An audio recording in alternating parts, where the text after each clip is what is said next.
ശ്രീ ജയചന്ദ്രൻ, ഇതിലെ ഏറ്റവും പ്രധാനപ്പെട്ട കാര്യമെന്ന് പറയുന്നത് ഇത്തരത്തിലൊരു രാഷ്ട്രീയകാര്യ സമിതി യോഗം ഇന്ന് നടക്കാനിരിക്കുന്ന സാഹചര്യത്തിൽ മറ്റ് നമ്മുടെ ഈ സംസ്ഥാനത്തെ നേതാക്കൾ, പ്രധാന നേതാക്കൾക്കൊന്നും അതിൽ പങ്കെടുക്കാനുള്ളൊരു സാഹചര്യമില്ല. അതുകൊണ്ട് തന്നെ ഇത് മാറ്റിവെക്കപ്പെടേണ്ട ഒരു സാഹചര്യം ഉണ്ടാകുന്നു. ഒപ്പം തന്നെ AICC general secretary KC Venugopal ഈ രാഷ്ട്രീയകാര്യ സമിതി യോഗത്തിൽ പങ്കെടുക്കാൻ തിരുവനന്തപുരത്ത് എത്തിയ ഒരു സാഹചര്യവുമുണ്ട്. ആ സാഹചര്യത്തിൽ പോലും ഈ സംസ്ഥാനത്തെ നേതാക്കൾക്ക് ഇതിൽ പങ്കെടുക്കാനാകുന്നില്ല എന്നൊരു കാര്യം കൂടി ഇതിലുണ്ട്. എങ്ങനെ നോക്കിക്കാണുന്നത്? ഇതില് പ്രധാനമായിട്ടുള്ള സംഗതി ശ്രദ്ധിക്കേണ്ടത്, ഈ KC വേണുഗോപാൽ ഇവിടെ എത്തിച്ചേരുകയല്ല, ഇവിടെ തുടരുകയാണ്. ഇവിടെ അദ്ദേഹം കേരളത്തിൽ ഉണ്ടായിരുന്നു. ഇന്നലെ തുടർന്നത് രാഷ്ട്രീയകാര്യ സമിതി യോഗത്തിൽ പങ്കെടുക്കാൻ വേണ്ടിയിട്ടാണ്.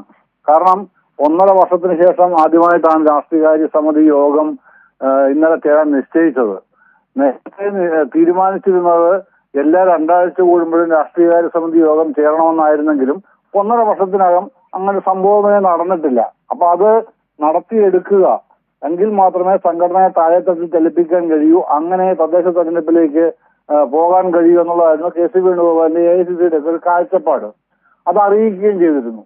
അപ്പോഴാണ് ഇവിടെ ഈ ഇതുമായി ബന്ധപ്പെട്ട ഇന്നത്തെ മീറ്റിംഗ് പോലും നടക്കാൻ ഇടവരാതെ വന്ന സാഹചര്യമുള്ളത്. എന്തുകൊണ്ട് എന്നുള്ളതാണല്ലോ കോൺഗ്രസുകാർ എന്ന് ചോദിക്കുന്ന ആളാണ്. പൊതുജനങ്ങൾ, പൊതുസമൂഹം ചോദിക്കുന്ന ചോദ്യമല്ല, കോൺഗ്രസുകാർ തന്നെ ചോദിക്കുകയാണ്.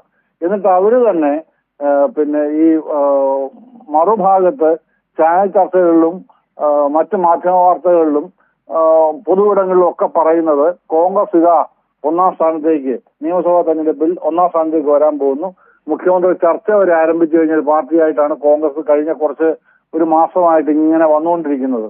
ആ കോൺഗ്രസിനാണ് ഈ തരത്തിലുള്ള ഒരു തകർച്ച ഈ സ്വന്തം സംഘടനയിൽ അഭിമുഖീകരിക്കേണ്ടി വന്നെന്നുള്ളത് ചെറിയ കാര്യമൊന്നുമല്ല. ഇത് പ്രതിപക്ഷത്താരും അല്ല, ഭരണപക്ഷത്താരും മരിച്ചു വെച്ചല്ലേ ഈ പ്രതിപക്ഷ പാർട്ടിക്ക് ഗതികേട്. CPM ആണ് ഇതിന്റെ പിന്നിൽ എന്ന് ഇവർക്ക് പറയാൻ കഴിയില്ലല്ലോ. ഏത് കേസിനും ഈയിടെ ഉണ്ടായ ഭരണത്തിന് പിന്നിൽ വിവാദമായപ്പോൾ അതിന്റെ പിന്നിൽ CPM ആണെന്ന് ഇപ്പോഴും പറഞ്ഞു നടക്കുന്ന ആൾക്കാരാണ് ഇവരൊന്ന് ഓർക്കണം. പക്ഷെ ഈ കേസ് എന്തായാലും CPM-ന്റെ ഭരണമുന്നണിയുടെ തലയിൽ വെച്ച് കെട്ടാൻ കഴിയില്ല. സ്വന്തം പാളയത്തിലെ ഗുരുതരമായ പടയൊരുക്കം തന്നെയാണ് ഇതിന് അടിസ്ഥാന കാരണം. എന്താണ് കാരണം? പരസ്പരം കണ്ടാൽ ഒന്നും മുഖത്ത് നോക്കി ചിരിക്കാൻ പോലും തയ്യാറാവാത്ത പ്രതിപക്ഷ നേതാവും KPCC പ്രസിഡന്റും രണ്ടും 2 തട്ടിലായിട്ട് നിൽക്കുന്നു. അപ്പൊ AICCയുടെ സംഘടനാകാര്യ ജനറൽ സെക്രട്ടറിക്ക് പോലും ഇവരെ യോജിപ്പിക്കാൻ കഴിയാതാവുന്ന ഗതികെട്ട രാഷ്ട്രീയ അവസ്ഥയാണ് കോൺഗ്രസിന്റെ സംഘടനാപരമായി കേരളത്തിൽ നേരിടുന്ന സാഹചര്യം. ഈ സാഹചര്യത്തിലാണ് ഇതൊക്കെ സംഭവിച്ചുകൊണ്ടിരിക്കുന്നത്.